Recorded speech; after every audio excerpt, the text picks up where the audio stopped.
Hello guys, in today's video I will be showing you how to fix Airbnb stop and problem. So the answer is easy, just to go to the settings and then scroll down to the apps section and then go to the search and search Airbnb and then go to the storage, and here you will find this clear cache option. Click on it.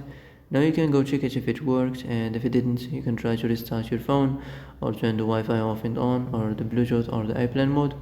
Also you can try to clear data, but be careful. If you clear data, all this application's data will be deleted. This includes all files, the settings, the accounts, the databases, etc. So be careful if you want to clear your data. And that's it for today's video. I hope this is the answer you've been looking for. If you like this video, don't forget to like and subscribe, and see you in the next video. Thanks for watching.